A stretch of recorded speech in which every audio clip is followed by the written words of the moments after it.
Iglesia Fraternidad Cristiana de Laredo, una iglesia para la familia, presenta para todos los amigos y familias que nos escuchan por YouTube, la palabra de Dios. Te invitamos a nuestros servicios los jueves, montaña de oración a las 7 de la noche, y los domingos el culto de celebración, 6 de la tarde. Visítanos en Segundo Carbonel, Manzana G, lote 16, Urbanización Centenario, Laredo, Perú. Iglesia Fraternidad Cristiana de Laredo, una iglesia para la familia.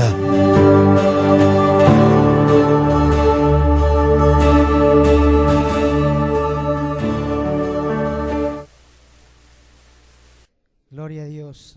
Buenas noches, iglesia. ¿Cómo están?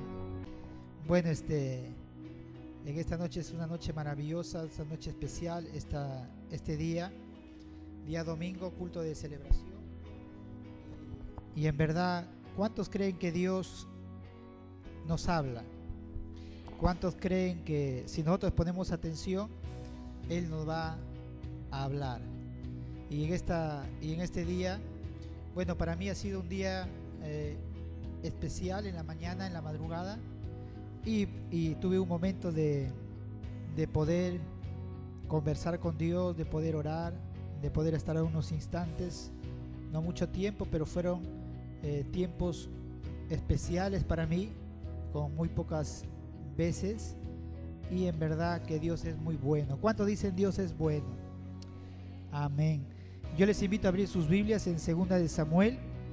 Bueno, estuve orando al Señor que compartir con la iglesia, y me doy cuenta que lo que Dios puso en mi corazón en este día, yo creo que es pertinente para lo que quiero compartir con ustedes, esta palabra. Y yo creo que Dios va a sacar aquellos rezagos, aquellos últimos rezagos que hay en nuestra mente, de aquellas cosas que hemos escuchado, conceptos que no necesariamente son bíblicos, no son correctos. Y yo creo que Dios va a hacerlo en esta noche. En 2 de Samuel, capítulo 6, lleva el título, dice: David intenta llevar el arca a Jerusalén. Voy a dar la lectura, tal vez me salté algunos versos, me van a entender, y lo hago por el tiempo, porque quiero tener un tiempo de poder orar con ustedes, la iglesia. Y así que si yo me pongo en verdad a explicar todo esto, no voy a demorar mucho tiempo. Yo quiero ser breve, pero quiero que lo que yo voy a tratar, quiero que quede claro. Así que me voy a detener, voy a hablar pausado para poder entender lo que Dios quiere hablarnos en este día. Dice así la palabra de Dios: David volvió a reunir a todos los escogidos de Israel, dice 30,000. Y se levantó David y partió de Baala de Judá con todo el pueblo que tenía consigo, para hacer pasar de ahí el arca de Dios, sobre el cual era invocado el nombre de Jehová de los ejércitos, que mora entre los querubines. Y pusieron el arca de Dios sobre un carro. Mire, pusieron el arca de Dios sobre un carro nuevo, y la llevaron de la casa de Abinadab, que estaba en el collado, y Usa. Hay dos personajes ahí, Usa y Ahio, hijos de Abinadab, y guiaban el carro nuevo. Y cuando lo llevaban de la casa de Abinadab, que estaba en el collado, con el arca de Dios, Ahio iba delante del arca, y David y toda la casa de Israel danzaban. ¿Qué hacían? Danzaban delante de Jehová con toda clase de instrumentos de madera, de haya, con arpas, salterios, panderos, flautas y címbalos. Y cuando llegaron a la era de Nacón, Usa extendió su mano al arca de Dios y la sostuvo, porque los bueyes tropezaban. Y el furor de Jehová se encendió contra Usa, y lo hirió ahí Dios por aquella temeridad, y cayó ahí muerto junto al arca de Dios. Y se entristeció David por haber herido Jehová a Usa, y fue llamado aquel lugar Pérez Usa hasta hoy. Y temiendo, digan conmigo, temiendo, David a Jehová aquel día, dijo: ¿Cómo ha de venir a mí el arca de Jehová? De modo que David no quiso traer para sí el arca de Jehová a la ciudad de David, y la hizo llevar a David a casa de Obed-edom Geteo, y estuvo el arca de Jehová en casa de Obed-edom 3 meses. Y bendijo Jehová la casa de a Obed-edom y a toda su casa. Y continúa la historia, dice: y fue dado aviso al rey David diciendo: Jehová ha bendecido la casa de Obed-edom y todo lo que tiene a causa del arca de Dios. Entonces David fue y llevó con alegría, dice, llevó con alegría el arca de Dios de casa de Obed-edom a la ciudad de David. Y cuando los que llevaban el arca Dios habían andado, dice, ¿cuántos pasos? 6 pasos. Él sacrificó un buey y un carnero engordado, o un carnero flaco, un carnero engordado. ¿Qué dice? Y David, ¿qué hacía? Danzaba con toda su fuerza delante de Jehová, y estaba David vestido con un efod de lino, y así David y toda la casa de Israel conducían el arca de Jehová con júbilo y sonido de trompeta. Bueno, el tema que yo voy a predicar en esta noche es acerca de 2 figuras, acerca de lo que yo voy a comparar, y usted mismo va a sacar y va a deducir. Yo quiero hablar acerca del Dios al cual servimos nosotros, acerca de, el tema es así: muerte y danza. Repitan conmigo: muerte y danza. Yo voy a hablar de estas 2 cosas, porque aquí en este cuadro hay una muerte y hay danza, y vamos a conocer un poco cómo Dios obra. Puede ser que nosotros estemos caminando en este mundo, en esta tierra. A veces estamos pasando muchos momentos difíciles, pero a veces no sabemos cómo Dios se está moviendo. Lo cierto es que Dios está presente y está moviéndose en cada situación adversa que estamos pasando, pero nosotros no estamos entendiendo el obrar de Dios. Yo creo que a través de estas 2 figuras que yo voy a comparar, vamos a entender un poco acerca del trato de Dios con cada uno de nosotros. Bueno, aquí la Biblia habla que David, cuando el profeta profetizó sobre él, le dijo que iba a ser el sucesor de Saúl, iba a ser el rey, lo ungió. Pero ¿qué sucedió? Al año él llegó a ser rey, a los 2 años, 3 años, 4 años, 5 años. Fue todo un proceso. Era todavía pequeño, era joven. Dios le dijo: tú vas a ser el rey de Israel. Una cosa es lo que Dios declara, y una cosa es el tiempo en que esa declaración se cumple. Amén. Dios dice: te voy a usar, te voy a levantar, pero no quiere decir que al año va a suceder esas cosas, o tus sueños se van a hacer realidad. Dios declara una palabra, Él ya lo tiene hecha. Para Dios ya sucedió, para ti estás en el proceso. ¿Sí me están entendiendo? Dios ya ve culminado el asunto.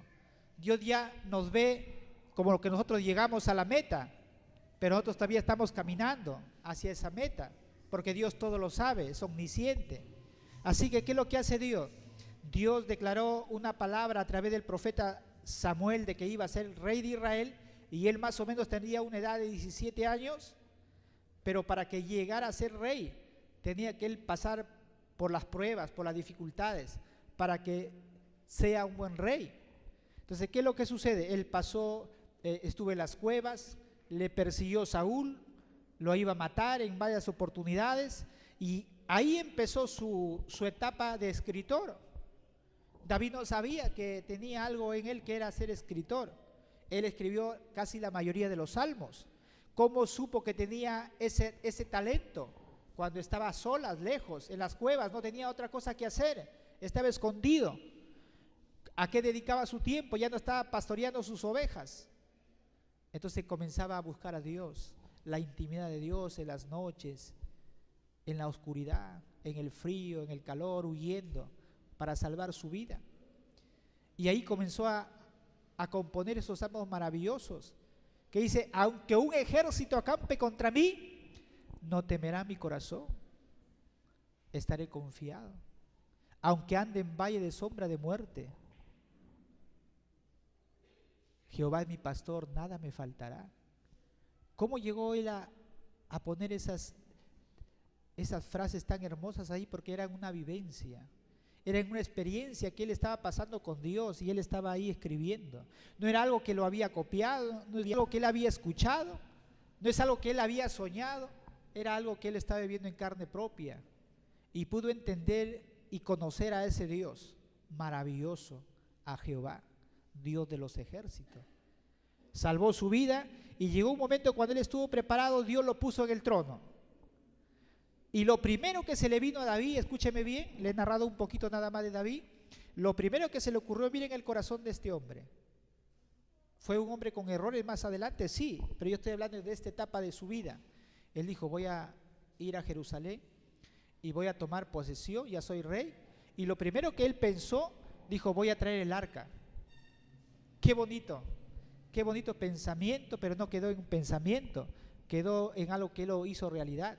Y es por eso lo que yo he dado lectura aquí en esta noche.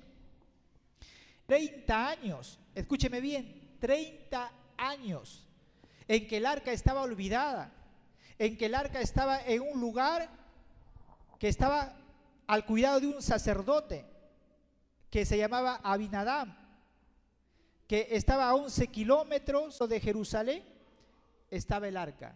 ¿Qué estaba haciendo el arca ahí? Estaba llena de polvo, ahí arrinconada en un lugar, estaba olvidada, porque ¿qué había sucedido? No le dieron la importancia debida a Saúl. Saúl estaba en pecado, tenía un corazón envidioso.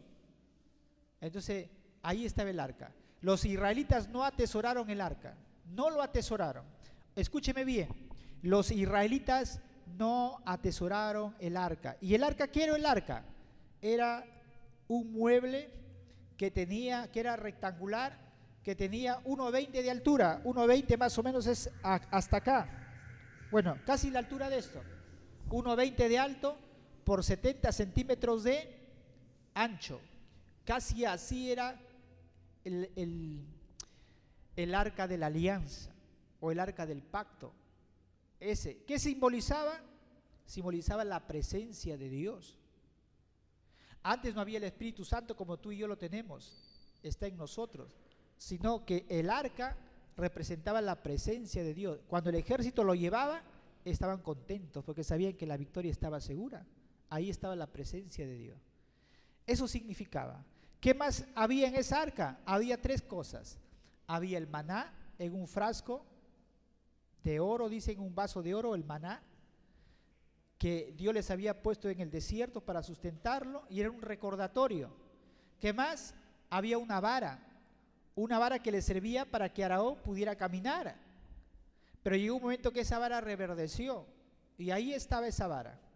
El maná representaba el sustento, la providencia de Dios. Y Dios nos hace recordar siempre que Él es nuestro proveedor. Amén. Él es nuestro sustentador, Él es el que nos provee, el que nos da el alimento. El maná representaba para toda la nación de Israel, el maná, lo que yo te di de comer en el desierto. Y ese recordatorio debe estar presente en nuestras vidas. ¿Quién es el que nos da? Es el maná que vino del cielo, Jesucristo. La vara, ¿qué significa la vara? El poder de Dios. A través de una vara que usó Moisés se abrió el mar Rojo. Así que la vara significa o representa el poder de Dios.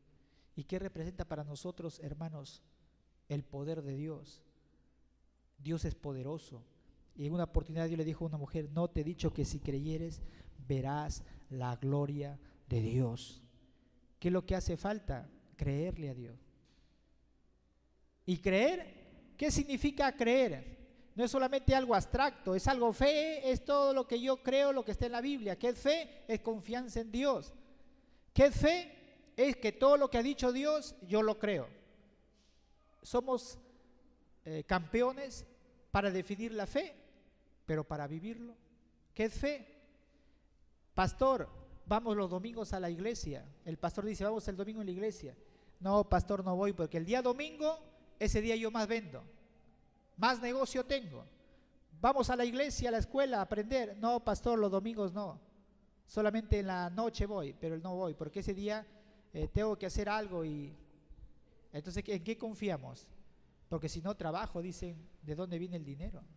Estamos confiando en nuestro trabajo, en nuestro negocio. ¿Ahí hay fe? No hay fe. La fe es más que un concepto, la fe es vivirlo. Amén.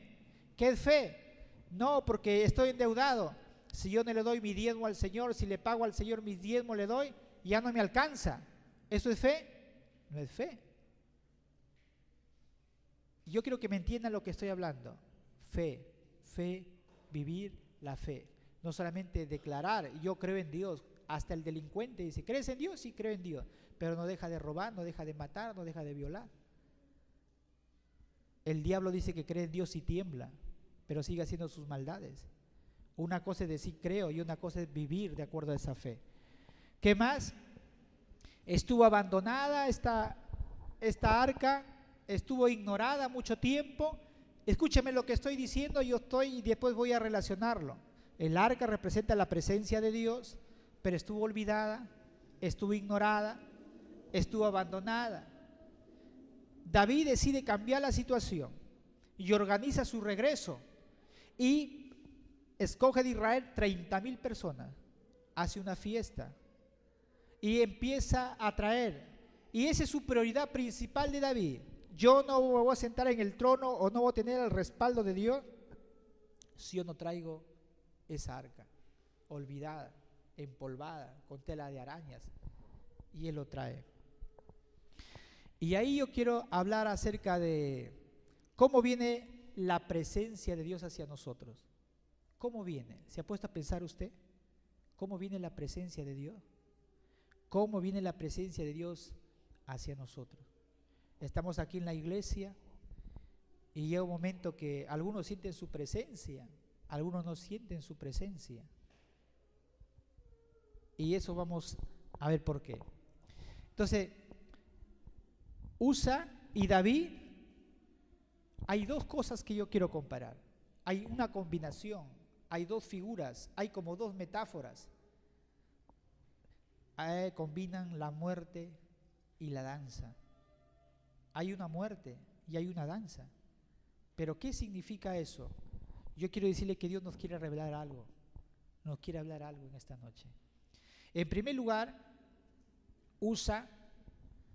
¿Qué significa Usa? Vamos, para entenderlo, abran sus Biblias en Levítico capítulo 16. Levítico 16, dice la palabra de Dios que en Levítico estaba la manera en que solo los sacerdotes, si nosotros damos lectura ahí, de cómo debería traer, hermanos, todo esta arca. Ahí está la manera en cómo podrían traerlo. Habla de la purificación, y más que todo habla de la purificación, de cómo uno debe acercarse para que el sacerdote pueda llevar el arca. Toda una preparación.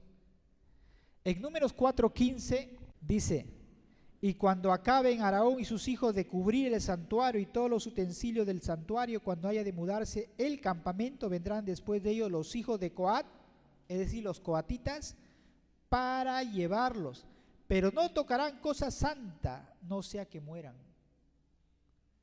Estas serán las cargas de los hijos de Coat en el tabernáculo de reunión.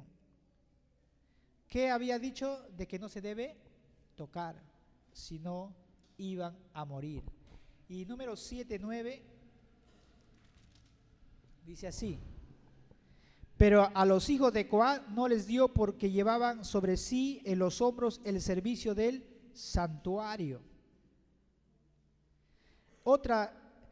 ¿Saben cómo debían llevar el arca? El arca tenía dos argollas a los costados. Tenía una argolla acá y tenía argolla acá, de tal manera que ponían un palo por las argollas, por acá también, y lo cargaban en el hombro. Esa era la manera que el arca tenía que ser cargada, no tenía que ser tocada. Eso está aquí en la Biblia, lo que les estoy dando lectura así brevemente. Entonces, Usa era hijo de un sacerdote. él debió saberlo, porque era un sacerdote coatita, de Coat. ¿Qué significa ser un sacerdote coatita? De que era descendiente de Aarón. Entonces sus padres le habían enseñado, él sabía, el arca había sido guardada en la casa de su padre Abinadab. Pero ¿sabe lo que sucedió? Cuando el rey David dice de esta manera, ¿sabe qué? Abinadab, el arca tiene que ser llevada a Jerusalén. Y Abinadab dice a su hijo, ¿sabes qué? Usa y a sus dos hijos preparen el arca porque lo van a llevar. Y yo sabía lo que tenía que hacerse. Pero ¿sabe lo que sucede? Sucede que muchas veces cuando nosotros, y aquí a la iglesia y a mi persona, yo como pastor, para que lo puedan entender, domingo tras domingo, entre semana, tengo que prepararme, ¿no? Tengo que estudiar para yo predicar la palabra de Dios. Como cristiano tú sabes que tienes que orar, que la disciplina personal es ayunar, estar en la iglesia, todo lo que hacemos acá. Entonces eso lo sabemos, pero ¿sabes lo que sucede? Muchas veces se convierte en nuestra vida una rutina. ¿Qué es una rutina? O sea, lo haces ya como si fueras ya como automatizado. Lo haces ya sin pensar. Como pastor agarro mi Biblia, me voy y tengo que predicar. Ya tengo que orar y oro de esta manera. Señor, gracias, bendice a tu pueblo. Señor, gracias, tu misericordia, Padre. Amén. Listo. Lo hago por hacer. Pero hay algo que está sucediendo. Yo lo hago mecánicamente. Ya no está saliendo de mi corazón al corazón de Dios. ¿Sí me están entendiendo?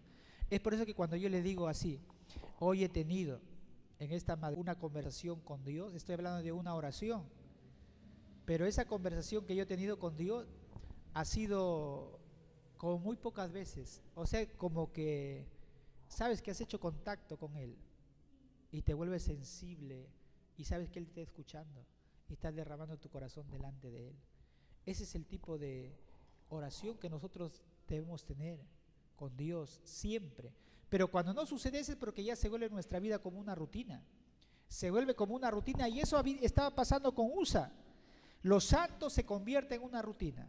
Venimos a la iglesia, me da igual en la iglesia. La actitud que yo quiero, tomo. Cuando estoy en la iglesia, salgo como yo he ingresado a este templo, salgo igualito. O sea, nada afectó en nada. Escucho las canciones, la música, pero no me concentro. Y canto por cantar y salgo. Eso es una rutina. ¿Y qué más? Su papá le había dicho a Usa, ¿sabes qué, Usa? Yo estoy imaginándome. Usa, ¿sabes qué? Tienes que preparar el arca y ya tú sabes lo que debes hacer. Tienes que prepararte. Él sabía que tenía que tener la vara y tenía que colocarlo por las argollas y llevarlo como sacerdote cargado al hombro. ¿Eso qué requiere? ¿Sacrificio o no? Ellos tenían que poner su hombro con su hermano y ponerse y cargarlo. Ese era como Dios lo había establecido en esta palabra. Y hay cosas que Dios nos ha dicho que tenemos que hacer acá. Pero ¿lo hacemos? No lo hacemos. No lo hacemos.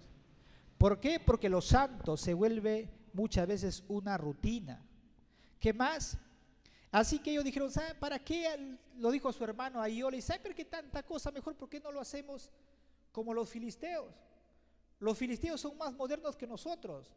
Ellos nos están cargando. Y eso se acabó, es el tiempo de antes. Vamos a hacer una carreta. ¿Y para qué? Entonces la carreta suplanta a que ellos lo estén cargando. ¿Y por qué no ponemos un par de bueyes y hacemos que lo jalen? Entonces los bueyes suplantan a los sacerdotes, ¿me están entendiendo? Ya no hay que cargarlo y lo hacemos más fácil. Ellos eligieron hacer algo que requería sacrificio, requería preparación. ¿Por qué preparación? Espiritual. Porque cualquier individuo no podía tomar el arca así de una manera desconsiderada. Muchas veces nosotros tratamos con Dios de una manera no con reverencia, no con ese santo temor, que estamos delante de su presencia. Y muchas veces cuando no hay ese temor en nuestro corazón, se vuelve liviano nuestra vida espiritual y somos fácil presa de poder caer en pecado con nuestra mente, nuestros pensamientos, nuestras palabras, porque decimos, Dios es amor. Si yo peco, me doy una revolcadita o peco y como Dios es amor, oro al Señor y me perdona y me limpia con su sangre preciosa. Eso facilito, pero no es así de fácil. Entonces Entonces hay que tener una actitud de reverencia, que nos estamos dirigiendo ante Dios, el creador del cielo y de la tierra, el que hizo el universo, un Dios que se merece toda honra, toda gloria, y con santo temor yo me acerco a Él. A uno dice, Dios es mi chochera. Miren cómo se expresa, falta de reverencia. No, Él es mi pata, Él es mi amigo, es mi chochera. Hablan como si fuera uno desigual. ¿Y qué está pasando? USA dijo, bueno, el arca ha estado tanto tiempo acá, ha estado en el corral atrás ahí, vamos a hacer así de esta manera. No se preparó, no hizo nada. Y hay muchos cristianos así, que muchas veces nuestra vida espiritual se vuelve como una rutina, lo sagrado se vuelve secundario y se cambian las órdenes, lo que está aquí en la palabra de Dios, por lo que nos conviene, ¿o no? No hay que hacerlo eso, ya Dios entiende. Oye, pastor, mire, no he hecho esto, lo otro, y hermanito, vamos a orar, Dios te va a perdonar, pero de aquí en adelante, hazlo. Eso no fue lo que hizo Zaqueo. Zaqueo dijo, ¿sabe qué? Aceptó a Jesús. Dijo, si yo he defraudado a alguien, he estafado a alguien, 5 veces yo lo voy a restituir. Esa es la actitud de una persona que hay un verdadero arrepentimiento. ¿Sí me están entendiendo? Pero en la iglesia, ¿qué hacemos? 1 año que yo no he dado mis ofrendas, mi diezmo. Hermanito, no te preocupes, el otro año que viene te pones a cuenta y sigue nada más de aquí para adelante. ¿Se están entendiendo? Lo hacemos las cosas fáciles, porque no hay una actitud de obediencia. Cambiamos las cosas por conveniencia. ¿Y sabe lo que sucede? La carreta, uso las carretas por los palos y los bueyes por los sacerdotes. Pura conveniencia. No había obediencia, no había sacrificio. ¿Qué había? Resumen, conveniencia. Muchas veces nosotros hacemos por pura conveniencia cosas en la iglesia. Y yo quiero decirle cosas, pero no necesariamente que usted lo haga, que Dios va poniendo en mi corazón. Y puede ser que yo esté en la iglesia cantando y la actitud correcta que yo debe ser para cantarle a Dios, y en mi caso yo predicar, no es vanagloriarme a mí, para que vean mi voz qué bonita sale, y si mi voz no salió bonita, me siento mal, me siento triste, porque quedé en ridículo, pero me olvido que lo que yo estoy haciendo aquí, yo predicando, es para la gloria de Dios. Que el que cante, el que está aquí, no es para que él sea aplaudido, sino lo hace porque quiere agradarle a él, no agradarle al pastor, no agradarle a los que están ahí en las sillas, porque él no está cantando o no está dándole ese canto a la gente que está ahí, sino al Dios mismo. Amén. Esa es la actitud. ¿Y qué es lo que estaba sucediendo? Entonces no había obediencia, no hay sacrificio. ¿Y qué es lo que sucede? Como Dios ve los corazones, estaba viendo a USA que no había preparación, no había nada en su corazón, y había conveniencia, no había sacrificio. Dios está enfadado, Dios estaba enojado. ¿Y qué hizo Dios? Dice la Biblia, hermanos, que mató a USA. Amén. ¿Quién mató a USA? Dios. ¿Por qué? Ahora, porque, hermanos, Dios siempre llega, o siempre Dios tiene sus propios términos. Amén. Nunca los términos nuestros. Él no se amolda a nuestra necesidad. Él no es, hermanos, un mayordomo que tú haces el chasquido de la campanita o de las manos cuando tú entras a un restaurante y viene corriendo a lo que tú quieres, porque eso es lo que se predica en la televisión. Tú eres un hijo de Dios y Él es el dueño del oro y la plata, y pídele nada más, casa, pídele todo. ¿Es tu mayordomo Dios? Él es dueño de todo, Él es el dueño, tú no eres el dueño. ¿O piensas que a Dios solamente porque le pones 4 velas y le haces una oración inteligente con palabras rebuscadas, cree que ya te ganaste su favor? Y a Dios no puedes moverlo de esa manera. Entonces, ¿qué nosotros tenemos que entender, hermanos? Dios estaba enfadado y mató a USA. Y la imagen de USA, hermano, ahí muerto, tirado, nos envía un mensaje a cada uno de nosotros en esta noche. Un aviso a todos los que estamos en la iglesia, a todos, sin excepción, que no debemos relajarnos ante la majestad de Dios, ante lo sagrado. Amén, iglesia. Porque Dios es Dios, tú eres hombre. No crea, hermanos, que Dios con solo frotar aparece como si fuera Aladino.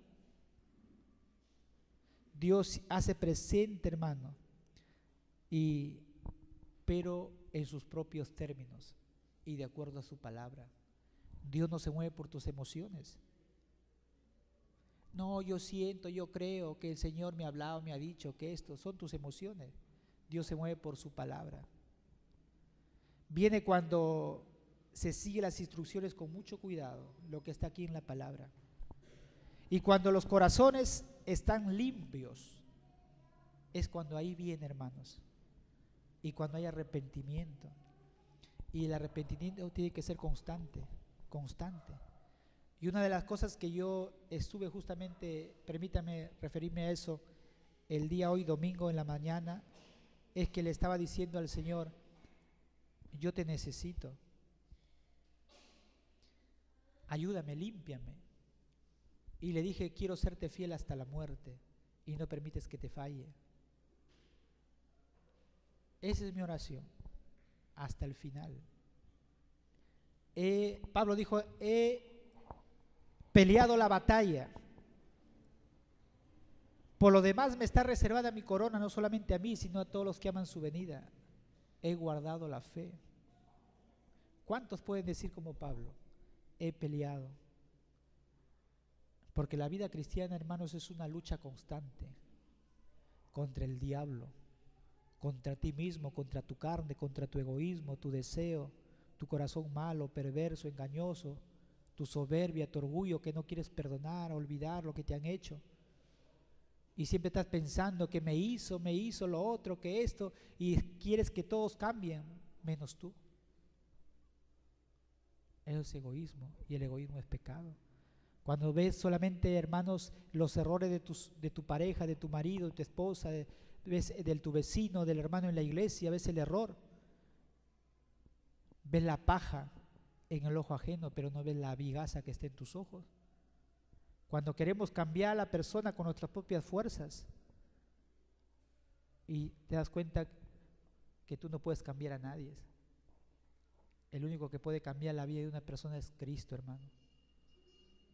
Entonces, tenemos que entender que nosotros, hermanos, Dios viene, su presencia viene hacia nosotros cuando nuestro corazón está limpio y cuando hay confesión de pecado. Padre, perdóname, perdóname. Paremos ya de estar echando la culpa. No, Él tiene la culpa, Él la fregada, Él es el fregado, Él, por eso.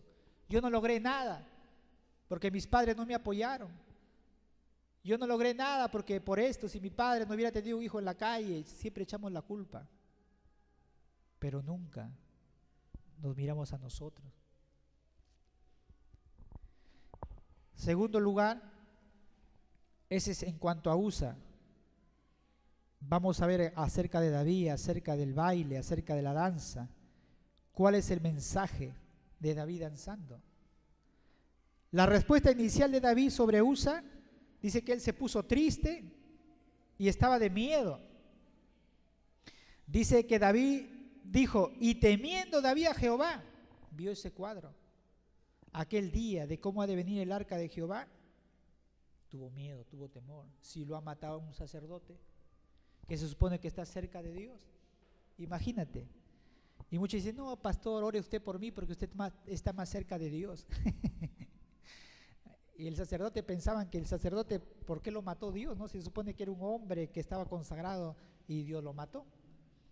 Y David estaba temeroso. Pero pasaron 3 meses y David empezó a hacer otra. 3 meses pasaron antes que David retorne por el arca, pero lo hace de una manera diferente ya. El protocolo lo hace diferente y el sacrificio reemplaza la comodidad. Ahora sí ya se hace conforme a los términos. Se lleva con el palo y se lleva al hombro. ¿Cómo sé que lo llevaron así? Porque dice la Biblia que ni bien dieron, dice, cuando ya llevaban el arca de Dios, habían andado, ¿cuánto? 6 pasos. O sea que lo estaban cargando. Estaban así, ya no había apuro. Con los bueyes y la carreta lo hubieran llevado rapidito. pero ya estaba caminando despacio, despacio, 6 pasos. Y David estaba mirando, estaba observando. Dijo, a ver, voy a mirar, tal vez se mueren estos que lo están cargando. Pero ya no, porque lo estaba haciendo conforme a la palabra. Estaban caminando los 6 pasos y hubo un momentito, dijo David, vamos a hacer una cosa. Sacrificó un buey y un carnero engordado. ¿Qué más hizo? Y David empezó a danzar. Y a nadie se apura y David baila con toda su fuerza ante el Señor. ¿Y sabe lo que sucede cuando David comienza a danzar? Dice que él estaba con un efod de lino, era como una camisa que tenían los sacerdotes, y él se saca y comienza a danzar y se queda con su ropa interior. Pero a él no le interesa, él comienza a danzar. Y ese término danzar en el hebreo, él viene de un hebreo que se llama karar. Karar, y significa dar vueltas sobre sí. Es decir, David estaba haciendo de esta manera, ¿ve? Danzaba, danzaba, danzaba. Pero no solamente estaba dando vueltas, sino estaba brincando. ¿Saben lo que es brincar? Estaba así. Y también saltaba.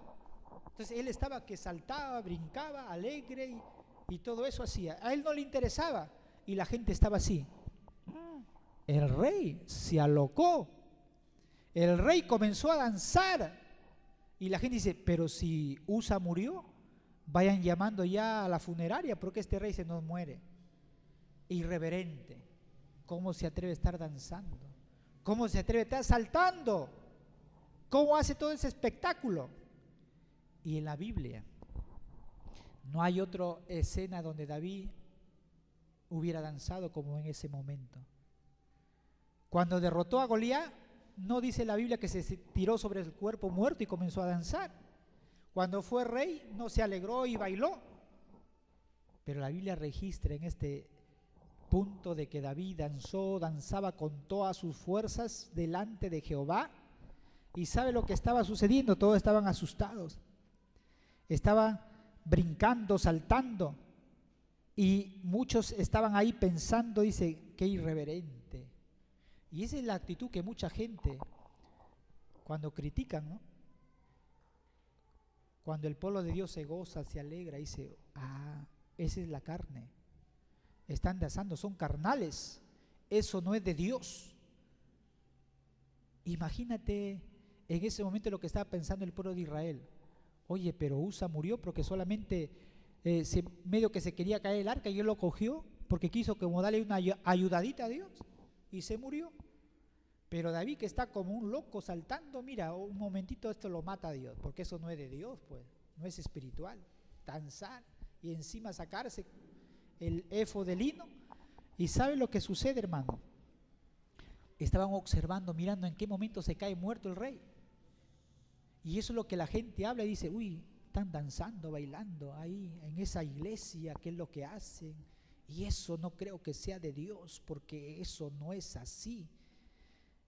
Y estaba, pero nada de eso ocurre. David no cae muerto. El cielo está en silencio.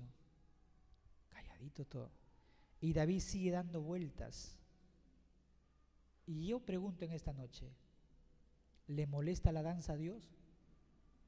Respóndame usted honestamente. ¿Le molesta la danza a Dios? No, porque si no David hubiera caído muerto. Hubiera muerto. La Biblia dice celebrar a Dios con danza, júbilo, ¿no? Y todas esas cosas. ¿Qué tiene David que no tuvo Usa? ¿Por qué Usa muerto y David no? ¿Por qué el padre, o sea Dios, se enojó con Usa y con David no? ¿Por qué estaba feliz David? ¿Qué supo David que nosotros no sabemos? ¿Qué nos hace recordar David? Que nosotros en este tiempo estamos olvidando. Yo quiero decirle, hermanos, que el mayor regalo de Dios es su presencia. Amén. Y David estaba feliz, muy feliz, porque estaba introduciendo el arca a Jerusalén, a su capital de su reino. Y él estaba contento, estaba feliz. Por eso que David hizo todo eso. ¿Qué es lo que Dios quiere que nosotros sepamos? De que nosotros no estamos solos, que Dios está con nosotros. Él dijo, he aquí yo estaré con ustedes hasta el fin del mundo. David lo supo. El arca representaba su presencia y por eso estaba contento y danzó. Y yo te hago una pregunta en esta noche. Dios te ama mucho, Dios nos ama mucho para dejarte solo, sola, y Él nunca lo hace. Él dijo: yo estaré contigo hasta el fin del mundo. Y en medio, hermano, de tus temores, Él está ahí. En medio de tu enfermedad, Él está ahí. En medio, hermano, de tu muerte, aún en tu muerte, Él va a estar ahí. Entonces, hermanas, nosotros tenemos que dejar nuestras inhibiciones, nuestros temores y gozarnos, divertirnos y hacer fiesta.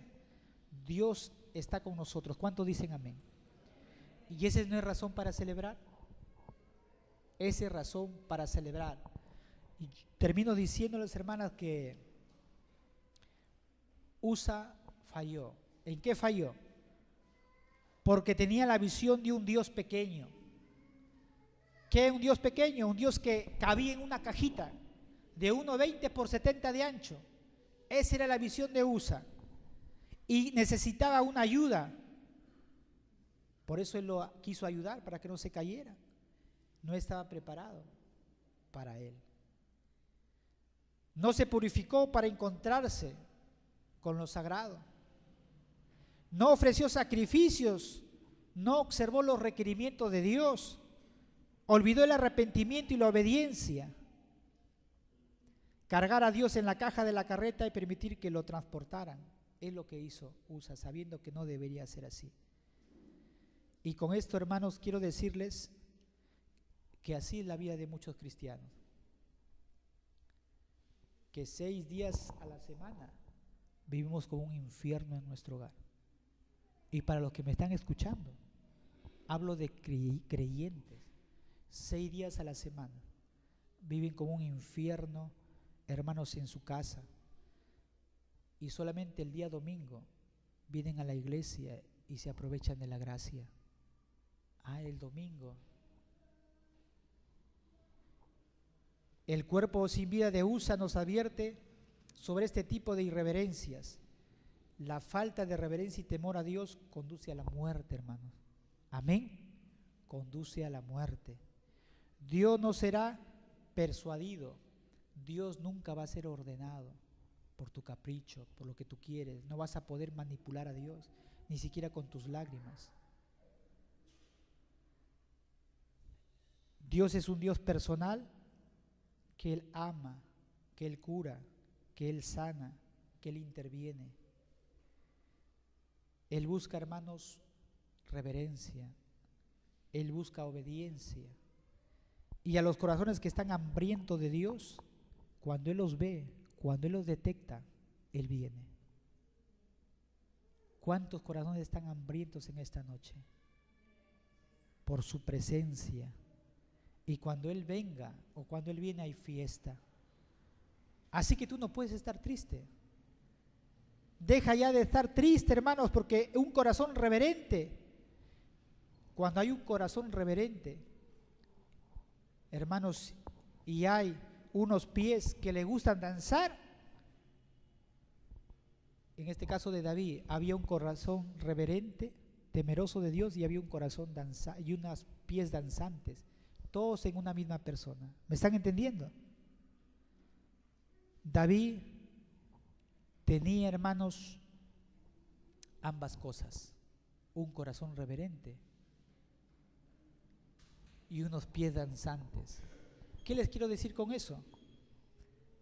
Que nosotros, si tú no te mueves, gloria a Dios, tienes un corazón reverente, pero no critiques cuando la persona tiene un corazón reverente y tiene unos pies danzantes, amén, que salta, se goza, brinca, remolinea, pero lo hace para Dios. Y esa es la actitud que Dios está mirando el corazón, escudriñando por qué lo hacemos, para quién lo hacemos.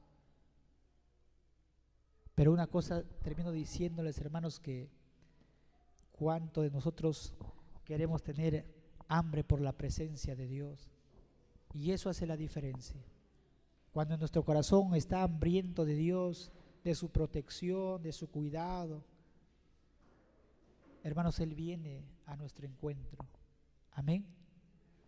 Dice que el fracaso del hombre o de la mujer es la oportunidad de Dios para que pueda obrar en tu mundo, en tu vida. Nos ponemos de pie, iglesia. Quiero orar en esta noche, decirle al Señor, hermanos, que cada vez que ustedes, creo que ha sido oportuno en esta noche este tema que Dios ha puesto en mi corazón. Iba a predicar otra cosa, pero yo creo que es oportuno, porque habrá mucha gente, cuando Dios usa a la gente, a los jóvenes, para lo que están haciendo, se van a levantar las críticas, y ya me voy a ir adelantando. Eso no está bien, que esto, que por allá, pero en esta noche Dios te ha hablado, amén. Entonces tú sabes lo que tienes que hacer. Tú sabes lo que tienes que hacer, cubrir, orar, para que estos jóvenes no se desanimen, sigan adelante, y lo que están haciendo lo hacen para la gloria de Dios. No lo hacen para ti, lo hacen para Él, así como David. Vamos a orar, vamos a decirle al Señor que nos dé un corazón dispuesto, sensible a su presencia, pero más que todo un corazón obediente, amén, a lo que Él quiere en nuestras vidas, obediencia. Eso es lo que vamos a orar. Amado Jesús, en esta noche te doy la gloria, Padre. Gracias por esta palabra, Señor. Gracias por esta palabra que tú nos has hablado en esta noche, primeramente a mi persona, a tu pueblo, Señor. Y quiera que esta palabra penetre cada corazón, cada espíritu, Señor, cada vida, cada mente, y renueve los pensamientos. Renueve, Señor, Padre amado, y puedas apagar todo espíritu del enemigo que se quiera levantar, Señor, contra tus hijos, contra la niña de tus ojos, contra los adolescentes, contra los jóvenes que están en esta congregación, Señor. Yo cubro con tu sangre, Señor, desde el menor hasta el adulto, desde el niño hasta el adulto, Padre. Oh Dios mío, gracias, porque tú estás escudriñando, tú estás observando los corazones, la reverencia que te tenemos a ti, Señor. Gracias, Señor. Que esta palabra, Señor, nos guarde, nos proteja, nos ayude a caminar, a ser obedientes. A ser obedientes a esta palabra, que no hagamos nada por conveniencia, por facilismo, y que descuidemos esta palabra, Señor. Gracias por todo, Señor, por tu iglesia, por tu pueblo. Yo bendigo a tu iglesia, bendigo la obediencia de tu pueblo, a la disposición de tu pueblo, a servirte, a agradarte, no a mi persona, sino a ti, Señor. Gracias, Padre amado, por tu pueblo. Gracias por tu iglesia, a los que están pasando necesidades, a los que están pasando, Padre, en su salud, pon tu mano de sanidad ahí, Señor. A los que están pasando problemas económicos, suple, Señor. A los que están pasando, Padre, toda clase de dificultades, tu presencia está ahí, Señor, con ellos. Gracias, Jesús. Gracias, Jesús. Aleluya. Amén.